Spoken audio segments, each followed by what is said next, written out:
اللہ چاہتا ہے کہ آخرت میں ان کا کچھ بھی حصہ نہ رہے. وَلَهُمْ عَذَابٌ عَظِيمٌ، اور ان کے لیے بڑا عذاب ہے. إِنَّ الَّذِينَ اشْتَرَوُا الْكُفْرَ بِالْإِيمَانِ، إِنَّ الَّذِينَ، بے شک وہ لوگ، اشتروا جنہوں نے خرید لیا، الکفر کفر کو، بالایمان ایمان کے بدلے، لن یضر اللہ، وہ ہرگز نقصان نہیں کر سکتے اللہ شیئا کچھ بھی، ولہم، اور ان کے لیے عذاب، عذاب ہے، علیم دردناک، وَلَهُمْ عَذَابٌ أَلِيمٌ، اور ان کے لیے عذاب ہے دردناک. إِنَّ الَّذِينَ اشْتَرَوُا الْكُفْرَ بِالْإِيمَانِ، بے شک وہ لوگ جنہوں نے ایمان کے بدلے کفر کو خرید لیا، لَن يَضُرُّ اللَّهَ شَيْئًا، وہ اللہ کا کچھ بھی نقصان ہرگز نہیں کر سکتے. وَلَهُمْ عَذَابٌ أَلِيمٌ، اور ان کے لیے دردناک عذاب ہے، اور ان کے لیے دردناک عذاب ہے.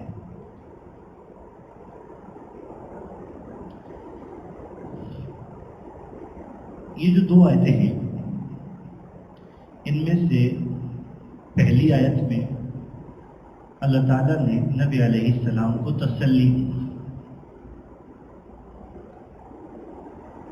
نبی علیہ السلام کو یہ تسلی دی گئی ہے کہ جو لوگ آگے بڑھ کر کفر کرتے ہیں اور ایک دوسرے سے آگے بڑھنے کی کوشش کرتے ہیں، ان کی وجہ سے آپ غمگین نہ ہوں. نبی علیہ السلام کی طبیعت کے اوپر رنج ہوتا تھا، غم ہوتا تھا. یہ لوگ جس طرح سے ایمان میں سبقت لے جانے کی کوشش انہیں کرنی چاہیے، یہ کفر میں آگے بڑھنے کی کوشش کرتے ہیں. ان کی کوششوں کا میدان کفر ہے، حالانکہ ان کی کوششوں کا میدان ایمان ہونا چاہیے تھا. نبی علیہ السلام کی طبیعت پر اس وجہ سے رنج اور غم ہوتا تھا، اور یہ غم اور رنج بعض اوقات اس قدر زیادہ ہو جاتا تھا کہ قرآن کریم کو خود کہنا پڑتا تھا لعلک باخع نفسک الا یکونوا مؤمنین، اگر یہ ایمان نہیں لائیں گے تو کیا آپ اپنے آپ کو ہلاک کر لیں گے؟ مطلب کیا ہوا؟ اگر یہ ایمان نہیں لاتے تو کیا ہو گیا؟ کیا ان کے ایمان نہ لانے سے اللہ کو کوئی نقصان ہوگا؟ اللہ کی سلطنت خطرے میں پڑ جائے گی؟ اللہ کی حکومت اور اللہ کے اقتدار میں کوئی کمی واقع ہو جائے گی؟ ہرگز نہیں، کچھ بھی نہیں ہوگا. اور میں بارہا ذکر کر چکا ہوں، ایک روایت میں آتا ہے نبی علیہ السلام نے ارشاد فرمایا، اللہ یہ فرماتا ہے اگر روئے زمین پر موجود سارے انسان، سارے جنات اور سب مل کر، سب کے سب مل کر بھی ایک نہایت متقی اور پرہیزگار آدمی کی طرح ہو جائیں، سارے بڑے پرہیزگار، سارے بڑے متقی، بڑے نیک لوگ، اگر ساری روئے زمین کے انسان جنات سب مل کر نیک، متقی اور پرہیزگار ہو جائیں، اللہ فرماتا ہے کہ ان کی وجہ سے میرے اقتدار اور میری سلطنت میں معمولی سا اضافہ بھی نہیں ہوتا. اور اگر یہ سارے کے سارے لوگ، روئے زمین پر بسنے والے سارے انسان، سارے جنات، سارے کے سارے میرے نافرمان ہو جائیں اور ان میں سے ایک بھی فرما بردار نہ رہے، تو فرمایا کہ میری حکومت، میرے اقتدار اور سلطنت میں معمولی سی کمی بھی نہیں ہو سکے. اس چیز کو سمجھنے کے لیے اگر ہم جو حکومتوں کا نظام ہے اس کا اگر تھوڑا سا تجزیہ کریں تو یہ بات ہمیں سمجھ میں آ جائے گی. لیکن جب الیکشن ہوتے ہیں، جنرل الیکشن ہو یا بلدیاتی الیکشن ہو، جب بھی الیکشنز ہوتے ہیں تو آپ دیکھتے ہیں لوگ ایک ایک ووٹ کو توڑنے کی کوشش کرتے ہیں. جو آدمی امیدوار کے طور پر کھڑا ہوتا ہے اس کی کوشش یہ ہوتی ہے کہ اس حلقے کے زیادہ سے زیادہ ووٹ مجھے ملیں. دوسرا امیدوار جو کھڑا ہے اس کی کوشش ہوتی ہے کہ مجھے ملے. تیسرے کی کوشش ہوتی ہے کہ مجھے ملے. ہر آدمی اپنا اپنا زور لگاتا ہے. جس کے ووٹ بڑھ جاتے ہیں اس کی کامیابی کا نوٹیفیکیشن جاری ہو جاتا ہے. اب ایک آدمی کو ملے 10,000 ووٹ، دوسرے آدمی کو ملے 9,500 ووٹ، تیسرے آدمی کو ملے 9,000 ووٹ. اب ووٹ اس کو بھی ملے ہیں 9,000، اس کو ملے 9,500، اس کو ملے 10,000. ووٹ اس کو بھی ملے ہیں، اس کو بھی ملے ہیں اور اس کو بھی ملے. لیکن جس آدمی کے 500 ووٹ زیادہ ہو گئے اس کی کامیابی کا نوٹیفیکیشن جاری ہو جاتا ہے. اور جس کے 500 ووٹ کیا مگر 10 15 20 ووٹ بھی اگر کم ہو جائے تو اس کی کامیابی کا نوٹیفیکیشن جاری نہیں ہوتا، وہ دوسرے نمبر پہ آ جاتا ہے یا تیسرے نمبر پہ آ جاتا ہے. یہ جو ووٹوں کی کمی بیشی ہے اس کا اثر انسان کے عہدوں پر پڑتا ہے جس کے لیے وہ امیدوار تھا. اگر اس کے ووٹ زیادہ ہو گئے تو وہ کامیاب ہو جاتا ہے، اور اگر اس کے ووٹ کم ہو جائیں تو وہ ناکام تصور کیا جاتا ہے. اور ایک ایک ووٹ کو حاصل کرنے کے لیے لوگ کاروبار کرتے ہیں، لین دین کرتے ہیں، سودے بازی کرتے ہیں. میں نے یہاں تک بھی سنا ہے کہ لوگ ووٹ خریدتے ہیں، پیسے دیتے ہیں. یار تو نے ووٹ ہمیں دینا ہے. وہ کہتا ہے اچھا ٹھیک ہے جی آپ کو ووٹ دوں گا، اس کو نہیں دوں گا، مجھے کیا ملے گا؟ وہ کہتا ہے جو آپ کہیں گے. وہ کہتے ہیں 10,000. کہہ رہے ٹھیک ہے. اب ووٹ دینے والا اپنا ووٹ 10,000 روپے میں بیچ رہا ہے اور ووٹ لینے والا اس ووٹ کو 10,000 روپے میں خرید رہا ہے. اسے معلوم ہے اگر 10 بندے بھی میری طرف سے زیادہ ہو گئے تو میری کامیابی کا نوٹیفیکیشن جاری ہو جائے گا، مجھے کامیاب قرار دے دیا جائے گا. لہذا وہ یعنی ووٹ بذریعہ نوٹ خریدتا. ووٹ اور نوٹ میں تھوڑا ہی فرق ہے نا. تو آج کل ووٹ حاصل کرنے کے لیے نوٹ خرچ کرنے پڑتے ہیں. جس کو زیادہ ووٹ چاہیے وہ تھوڑے سے زیادہ نوٹ خرچ کرے، اس کو ووٹ بھی مل جائیں گے. تو اگر انسان کے ووٹ کم پڑ جائیں تو وہ ناکام قرار پاتا ہے.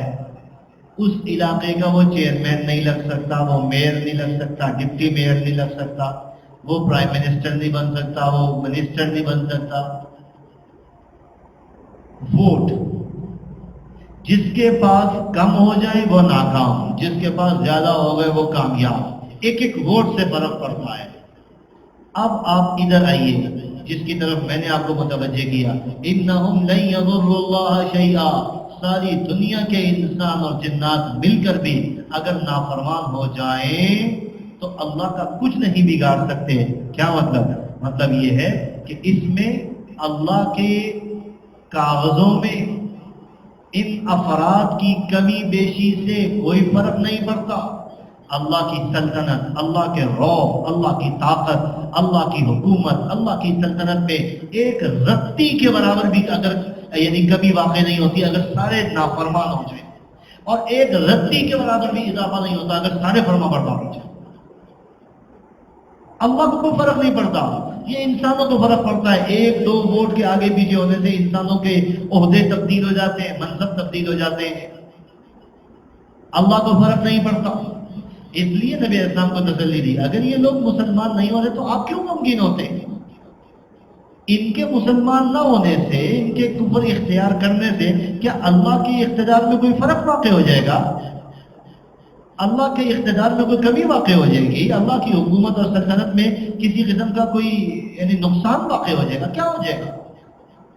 کچھ بھی نہیں ہوگا، کوئی بھی فرق نہیں پڑے گا. ہاں ایک بات طے ہے، جو لوگ کفر کے راستے کے اوپر دوڑ رہے ہیں اور انہوں نے دوڑ لگائی ہوئی ہے کفر کی طرف، فرمایا کہ ان لوگوں کے متعلق اللہ کا ارادہ یہ ہے کہ اللہ ان کے لیے آخرت میں کوئی حصہ نہ رکھے. اللہ نے ان کے متعلق یہ ارادہ فرما رکھا کہ انہیں آخرت میں کچھ نہیں ملے گا. تو یہ دنیا کی زندگی میں جو کرنا چاہتے ہیں کر لیں، آخرت میں اللہ کی بارگاہ میں ان کے لیے کوئی حصہ نہیں، کچھ نہیں ملے گا انہیں۔ یہاں سے نبی علیہ السلام کو تسلی دی اور اہل ایمان کو بھی تسلی دی، دیکھو ان کافروں کو جو کچھ ملا ہوا ہے اسے دیکھ کر آپ فکر مت نہ ہو کہ ان کو تو دنیا کی آسائشیں ملی ہوئی ہیں، ان کو تو دنیا کی راحتیں ملی ہوئی ہیں، ٹھیک ہے دے دیا ہم نے، اسی لیے دیا ہے یہاں پر کہ آخرت میں ان کے لیے کچھ نہیں ہے ہمارے پاس۔ دنیا میں یہ جتنی راحت کی زندگی گزارنا چاہتے ہیں گزار لیں، آخرت میں ان کے لیے ہمارے پاس کچھ نہیں۔ ایک آدمی آیا نبی علیہ السلام سے، اس نے پوچھا یا رسول اللہ صلی اللہ علیہ وسلم، فلاں آدمی زمانے جاہلیت میں اس نے بڑی نیکیاں کی، بڑے نیکی کا کام کیا، غلاموں کو آزاد کیا، زندہ درگور کیے جانے والے بچوں کو اس نے بچایا، اس نے فلاں نیکی کا کام کیا، فلاں نیکی کا کام کیا، فلاں نیکی کا کام کیا، یہ بتائیے کہ کیا جنت میں چلا جائے گا؟ مغفرت ہو جائے گی اس کی؟ نبی علیہ السلام نے فرمایا نہیں، اس لیے کہ اس نے ایک دن بھی اپنے سچے دل سے اپنے رب کو نہیں پکارا تھا، یعنی اپنے رب پر ایمان نہیں لایا تھا، اس لیے اس کی نجات نہیں ہوگی۔ دنیا میں بڑے نیکی کے کام کیا اس نے، بڑے رفاہی کام کیا، فلاح عامہ کے، بہبود عامہ کے بڑے کام کیا اس نے، لیکن کفر کے ساتھ اگر دنیا سے گیا ہے تو اس کا کفر اس کے لیے سب سے بڑی رکاوٹ ہے۔ اس کے نیک اعمال ایمان کے بغیر اسے جنت تک نہیں پہنچا سکتے۔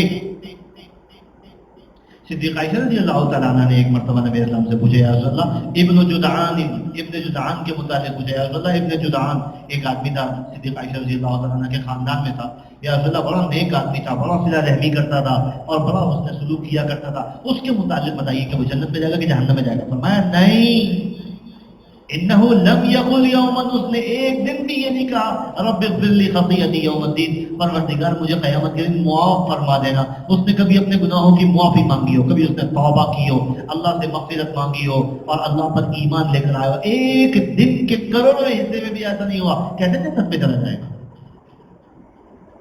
اس لیے نبی علیہ السلام سے فرمایا جا رہا ہے اور مسلمانوں کو بھی تسلی دی جا رہی ہے، دیکھو کافروں کے حالات کو دیکھ کر، ان کی عیاشیوں کو، ان کی آسائشوں کو، ان کی آرائشوں کو، ان کی راحتوں کو دیکھ دیکھ کر تم فکر مند نہ ہوا کرو کہ صاحب یہ اللہ کی بڑی چہیتی قوم ہے۔ دنیا کی نعمت کسی کو مل جانا یہ اس کے اللہ کے بارگاہ میں مقبول اور معتبر ہونے کا معیار نہیں ہے، یہ معیار نہیں ہے۔ اس لیے یرید اللہ اللہ یجعل لهم حظا فی الآخرہ، اللہ تو چاہتا ہے یہ کہ آخرت میں ان کا کوئی حصہ نہ رہے، یہ دنیا میں جو کما رہے ہیں وہ ان کو مل جائے، تاکہ جب یہ ہمارے پاس آئیں تو کسی قسم کا ان کا کوئی استحقاق باقی نہ بچا۔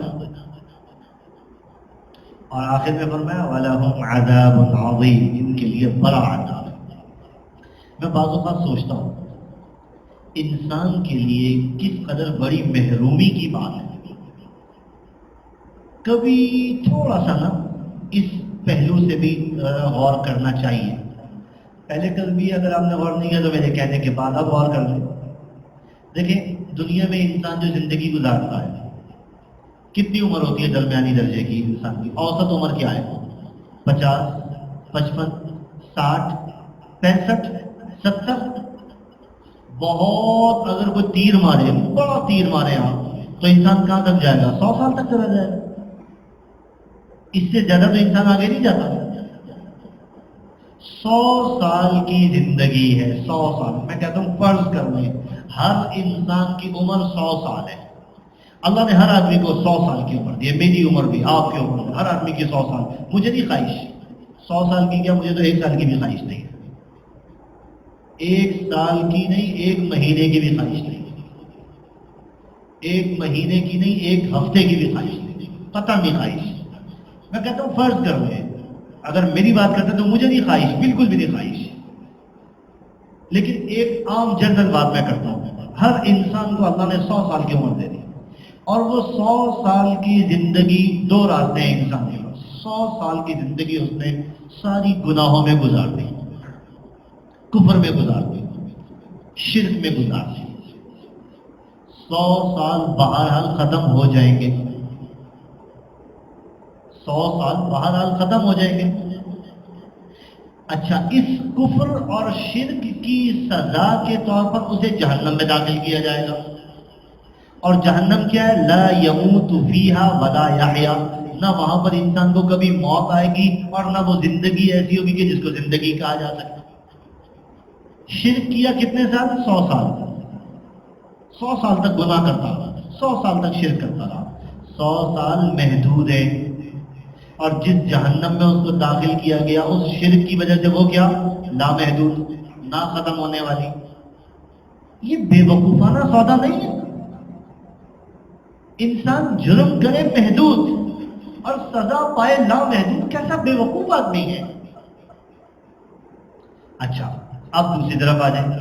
ایک آدمی اللہ نے اس کو 100 سال کی عمر دی، ساری زندگی اس نے نیکی والے اعمال میں گزاری، ایمان کے ساتھ عمل صالح والی زندگی اس نے گزاری، ساری زندگی ایمان اور عمل صالح، ایمان اور عمل صالح، ساری زندگی گزار دی اس نے۔ بہرحال 100 سال ختم ہو جائیں گے، اس ایمان اور عمل صالح کی برکت سے اللہ نے اسے جنت میں داخل کر دیا۔ جو اس نے اعمال کیے 100 سال، میں کہتا ہوں فرض کر لیں وہ 100 سال تک سجدے میں پڑا رہا، ایک پلک جھپکنے کی مقدار کے برابر بھی اللہ کی نافرمانی نہیں کی، 100 سال گزر گئے نا، ختم ہو گئے۔ جنت میں جب گیا اسے اس کے اعمال کا اور ایمان کا جو بدلہ دیا گیا تو جنت میں ہمیشہ رہنے کے لیے۔ عمل اس نے کیا محدود اور اس کو ثواب ملا لامحدود۔ کیسا عقل مند آدمی ہے، کیسا دانشور آدمی ہے، اس نے لامحدود کو دیکھ، یعنی محدود کو دے کر لامحدود لے لیا۔ اس نے عقل مندی کا فیصلہ کیا، اس کے پاس ایک محدود چیز تھی، اس نے وہ محدود چیز دے کر بدلے میں لامحدود لے لی۔ کیسا دانشمند آدمی ہے، کیسا زبردست سودا کیا اس نے۔ اب دونوں کے سودے پر آپ تجزیہ کر لیجئے، غور کر لیجئے۔ سودا وہ بھی کر رہا ہے، سودا وہ بھی کر رہا ہے۔ اپنی زندگی کا سودا ہر آدمی ہی کر رہا ہے، ایمان والا بھی، کفر والا بھی، شرک والا بھی اور اسلام والا بھی، ہر آدمی ہی سودا کر رہا ہے۔ لیکن ایک کا سودا اسے نقصان تک پہنچا رہا ہے اور دوسرے کا سودا اسے فائدے تک پہنچا رہا ہے۔ اب یہ فیصلہ انسان نے کرنا ہے کہ اسے فائدے کا سودا چاہیے یا گھاٹے کا سودا چاہیے۔ ایمان اور عمل صالح والے فائدے کا سودا کر رہے ہیں اور کفر والے گھاٹے کا سودا کر رہے ہیں۔ اس نے فرمایا وَلَهُمْ عَذَابٌ عَظِيمٌ، ان کے لیے بڑا عذاب ہے۔ کیسا؟ گھاٹے کا سودا کر رہے ہیں۔ ان الذین، اگلی آیت میں، ان الذین اشتروا الکفر بالایمان، وہ لوگ جنہوں نے ایمان کے بدلے میں کفر کو خرید لیا، ایمان کے بدلے میں کفر کو خرید لیا، تو کفر کا سودا کیا، کفر کو لے لیا۔ نہیں یضر اللہ شیئا، یہ اللہ کا کوئی نقصان نہیں کر سکیں گے۔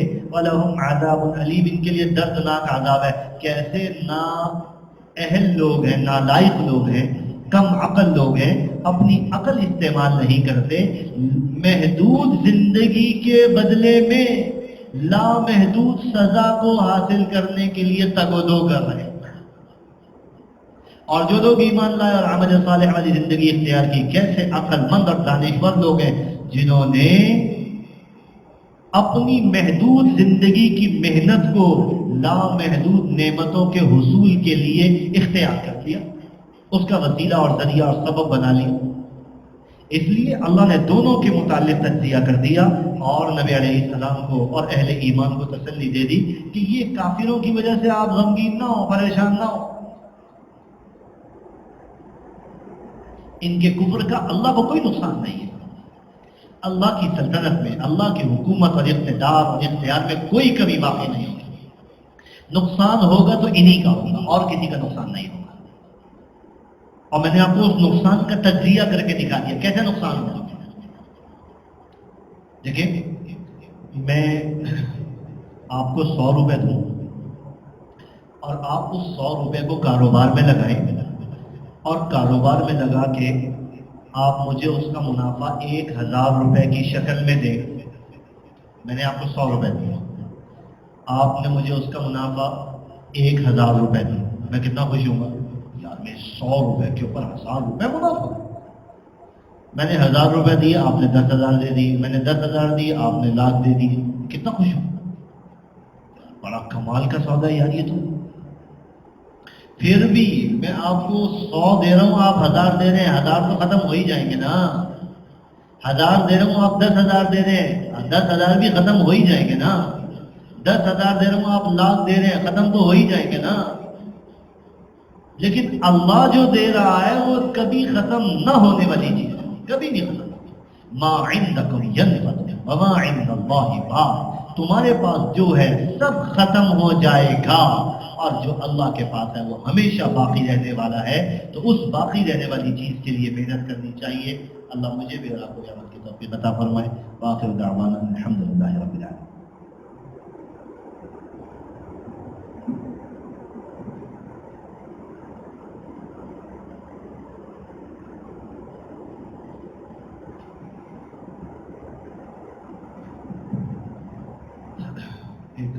ابھی تھوڑی دیر پہلے سبق سے پہلے ایک خوشی کی خبر آئی ہے.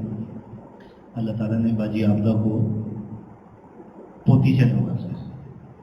ابھی تھوڑی دیر پہلے خبر آئی ہے، اللہ تعالیٰ نے ان کو پوتی سے نوازا ہے. تو یہ خوشی کی خبر ہے. تو جو خواتین ان سے رابطے میں ہوں تو ان کو مبارکباد بھی دیں، اور بچی کی اور بچی کی والدہ کی صحت کے لیے بھی دعا فرمائیں. ٹھیک ہے، دونوں ٹھیک ہے.